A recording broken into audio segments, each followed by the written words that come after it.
Hi. Hey, how are you? And we're back. We back. All right, so welcome to part 2 Mhm. of our Witchcraft series. This is going to be titled Membership versus Drop-In versus New Intake. New intake. Okay, let's go.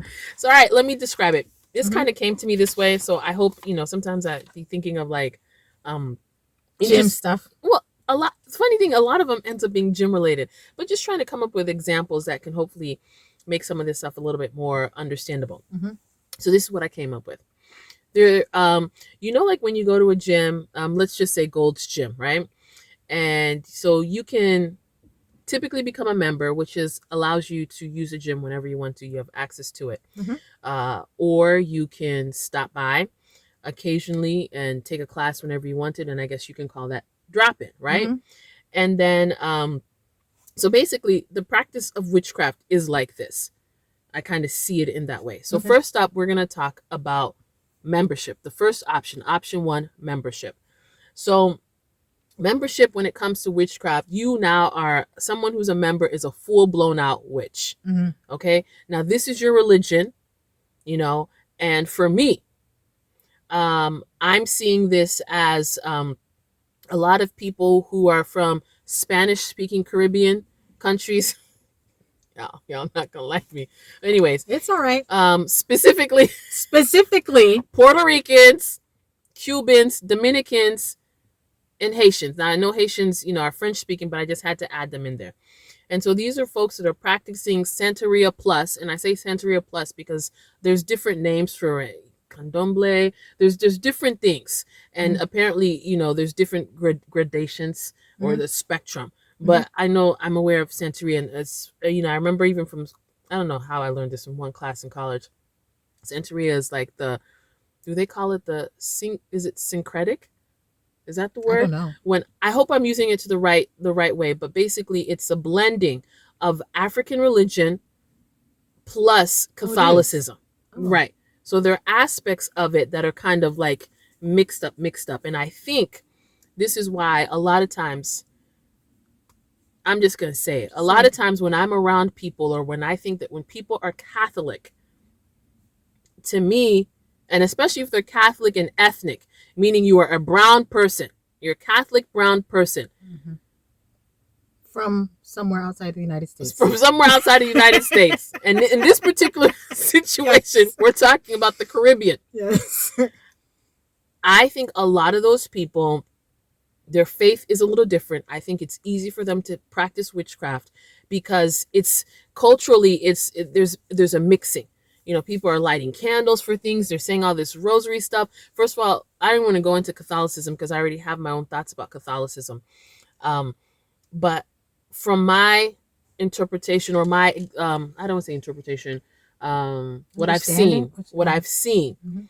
is that there's a lot. Remember last time I was talking about the video that Azalea Banks was talking. A lot of these people who are on this thread were very New Yorky. Again, these are a lot of generalizations, It's okay. but New Let's Yorky, go ahead. kind of like Puerto Rican, Cubano, Dominicanos, that are all like kind of into that, this is our culture, this is what we do, we call on this, we do this.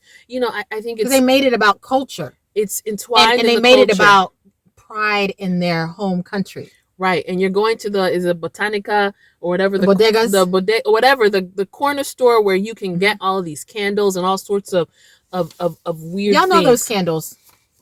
Mm. Yeah. Yeah. Okay. And so I think we just have to be in mind about, just if you think about just even the slave trade, and when these slave trades were the ships were leaving Africa, the slave ships were leaving Africa, and they're going through the Atlantic, that they made stops first. And I don't know if everybody knows this, but one of the largest stock of Africans outside of Africa is in Brazil. Is that correct? Yes. So they stopped in Brazil and let a whole bunch of Africans off before they now traveled, to I guess North America, and start dropping people off.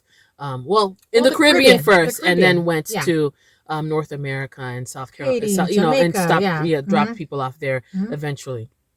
So I think people just need to be aware of that, and the stock of people from West Africa that were on those boats. Um, Again, it sounds weird to say these things, but these things matter, because even right now, I think, even, is it Benin, one of these African countries, um,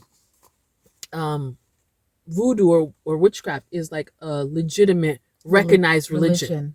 Do you know what I'm saying? Like, I think people, it might be Benin. this is deep. This is Yeah. deep stuff. This ain't no plaything. This is deep stuff. And again, this is my observation, and I'm just saying for you to be prayerful, to you to be aware of these things, because these things are so culturally fluid. Mhm. That, I don't know if that's a good way of saying it.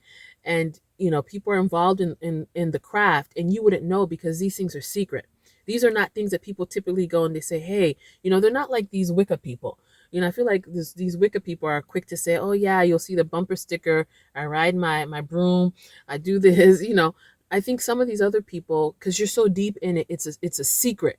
You don't go sharing all of this stuff with everybody. So if you are someone who, you just may not know. So this is just a heads up. You may not know.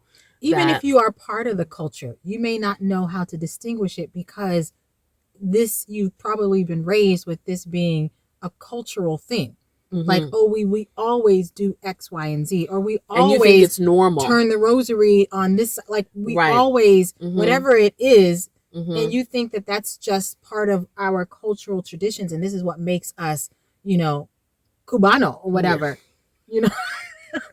Sorry. This is what makes us who we are, Right.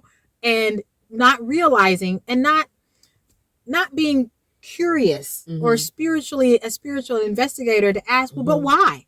And where are we actually getting that from? Because something about this does not actually align with the Bible. Yeah. So I just want to say that, especially you people who you might be dating someone who is from some of these places. Y'all.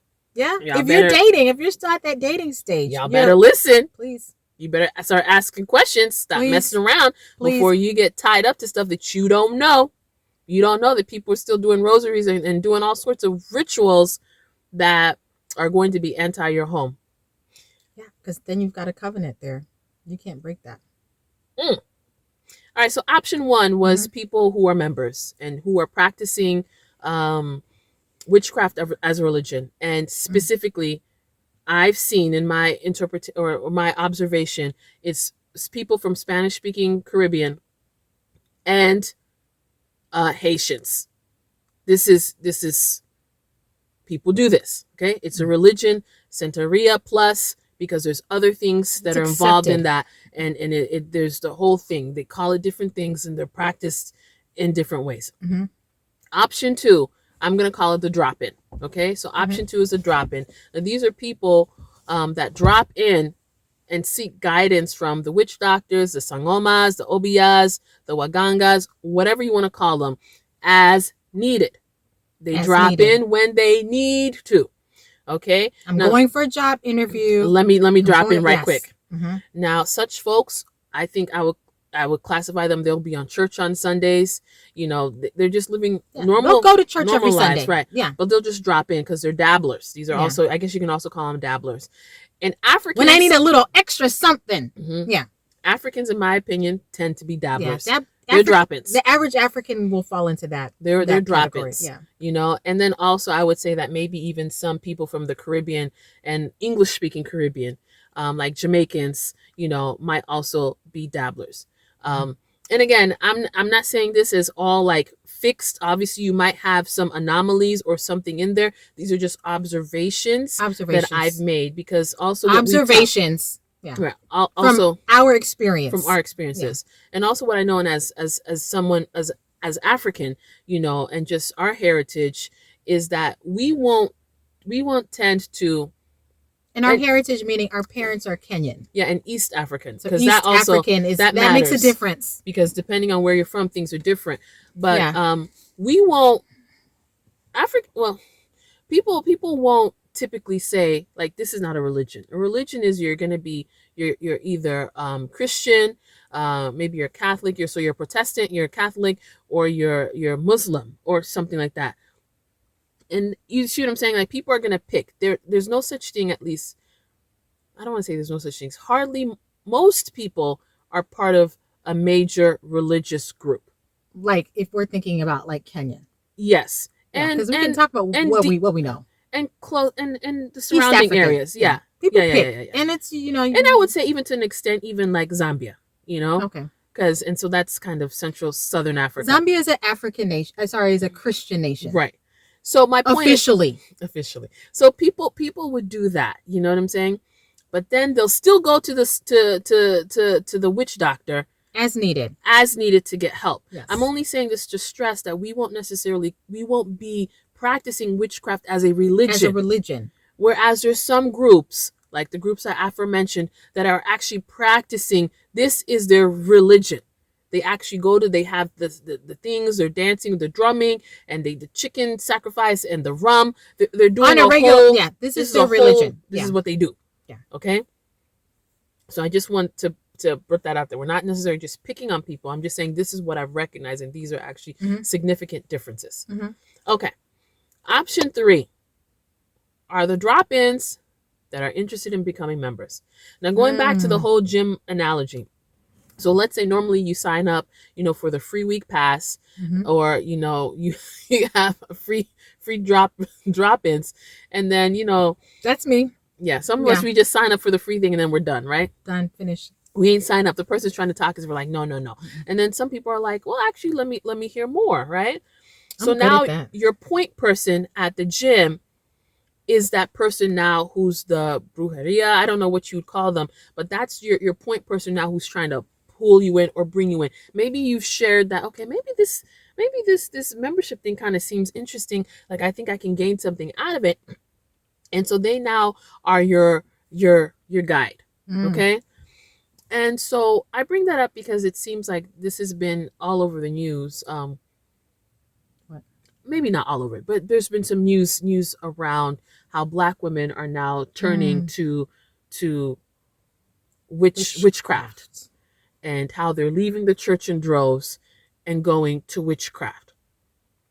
And so this would be my third group.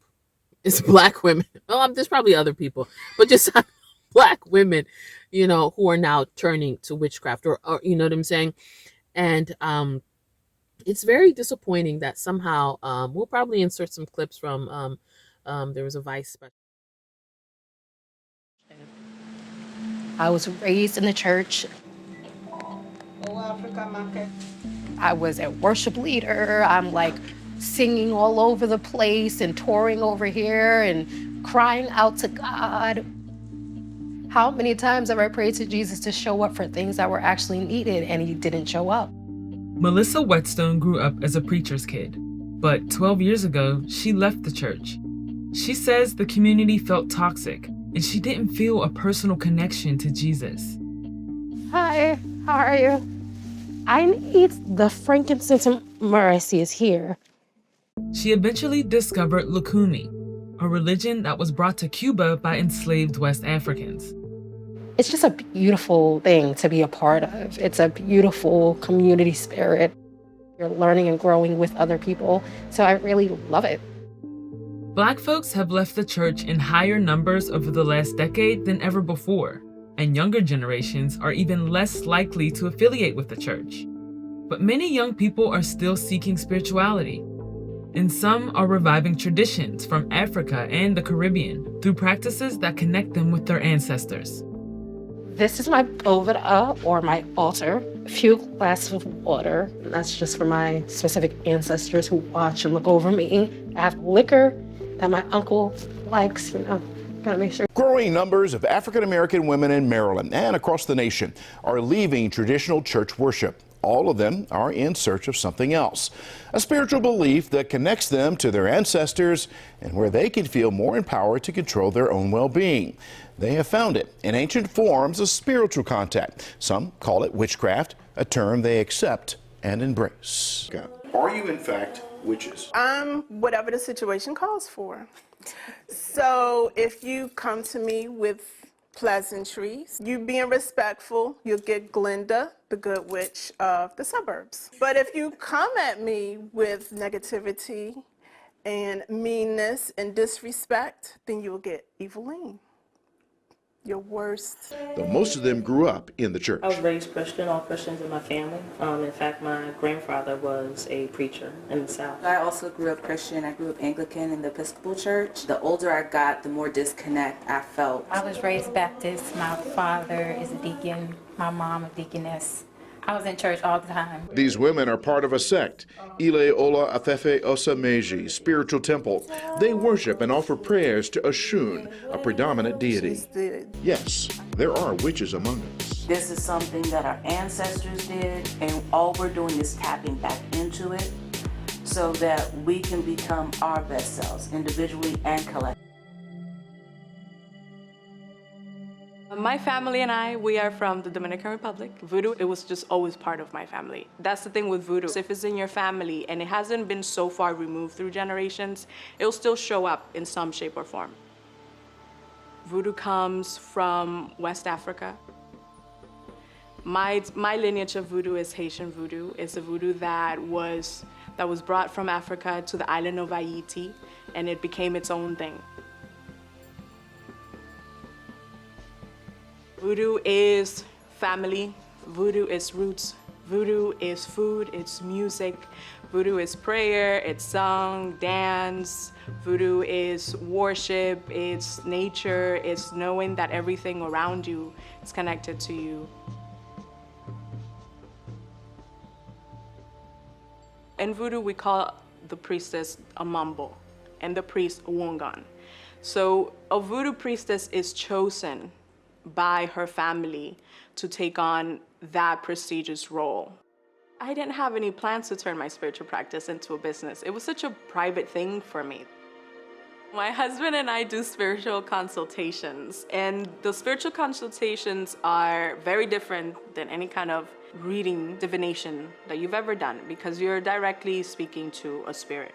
The spirit comes, the spirit gets on the steering wheel, and we are on the passenger seat, and they're the ones just spilling all the beans. You came here asking for a man, asking about a man, when your actual problem is this, and this is what you need to be focused on. But what about the man? F the man. This is your problem. You need to fix this, or else nothing matters. Oh, and I get messages from clients just saying thank you for the work. It doesn't matter whether it was, I haven't been able to get a job in 2 years and your job candle got me a job, or I've been working on this project for so long and I haven't been able to get it off the ground, and your success candle helped me with that. Every day I'm fulfilled and rewarded whenever I hear that someone benefited from my work. About that, but it was disturbing because I think that what's happening is that because we are going to these lukewarm churches and we're not receiving sound teaching, we now are approaching the Bible as lukewarm, as powerless. And we're not seeing the power that we believe we should. Right. The manifestation of the something. manifestation of the Holy Spirit. And maybe that's also a sign. If you're not seeing the manifestation of the Holy Spirit at your churches, you need to start asking some questions. And so because you're not seeing that, or it's not working out for you, I can't remember what the lady was saying. She decided she was going to give this a try. You know, Black people, and she saw power right from the beginning. Yeah, go ahead. Black people, be careful of this, because a lot of times, you know, either it's power in this regard, or previously it's this whole like going back to my roots, the culture thing, and I just want to go. Be careful. Be careful about going back to your roots. Be careful, because some of the roots are problematic. Matter of fact, even in America, when the people are practicing witchcraft, don't you call it roots? We practice roots, right? Yeah. You know, so just be careful of that, because it's a trap, tying you to, you know, like wanting a connection and finding yourself entangled with something that, you know, is actually going to bring you into bondage. And I think later on in one of these things, we're going to talk about some of these practices that we might be participating in that are demonic, and that is it's practically witchcraft, that I think is something that has made its way via the whole, I'm celebrating my culture. Oh, I'm celebrating, you know, Ghanaian culture, what I heard, and my African roots. Now I have a dashiki, and I'm not saying nothing wrong with dashiki, or you know, you want to wear your ox and, you know, all that Erykah Badu stuff. Right. You see, yeah, all of that is it chematology? All this Egyptology. Yeah, loving this Egyptian stuff. That is not godly. I'm sorry. You know, all of that raw and all of this, I'm gonna be smelling like patchouli. Not and I hate this. And just as an aside. Do you really hate this, what you're about to say? No. Well, I'm just gonna put this as an aside because I don't wanna, because this is a tangent.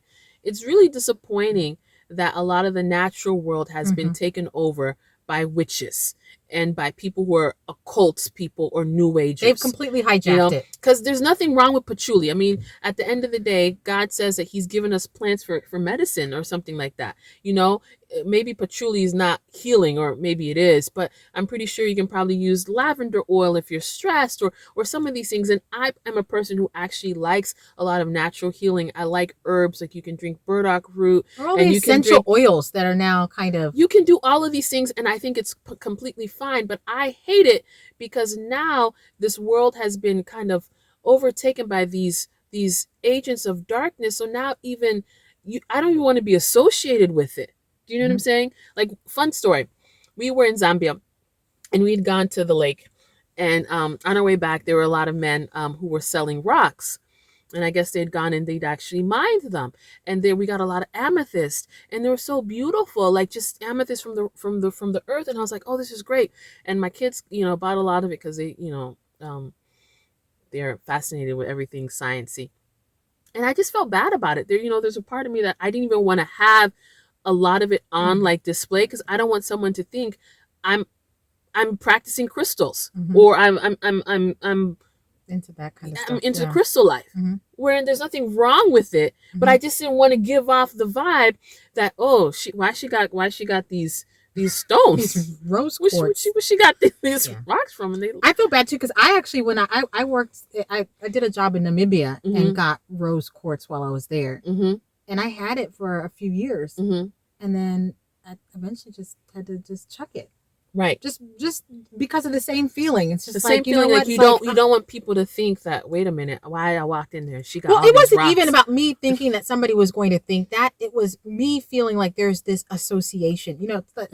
I really didn't understand all of this, but I was like, wow, there's this strong association between, crystals and all of that and the occult.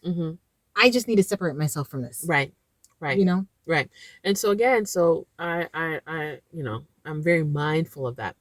Anyways, so that's the option. So we've talked about members, we've talked about drop-ins, and we've talked about new intake or people who drop ins who are trying to become members, and just trying to shed more light about how kind of witchcraft is working. Again, our family is from Kenya, so we are well aware. Well, let's be specific. Western Kenya. Yes, we are on the border of Uganda and Kenya. Yeah. So we are very well. I don't want to say very well, but we are at least well versed about the people who are going to go visit the people to get some sort of help in whatever need you need. Yeah. I'm not gonna. I'm tempted to say a lot. All right. Well. You just better just stop. Just stop right there. Again, so we'll end this here. So this was our part 2. So join us for our part 3. We're just gonna go into dive in just a little bit more about things about witchcraft and you that you need to be aware of. Okay. Bye. Bye.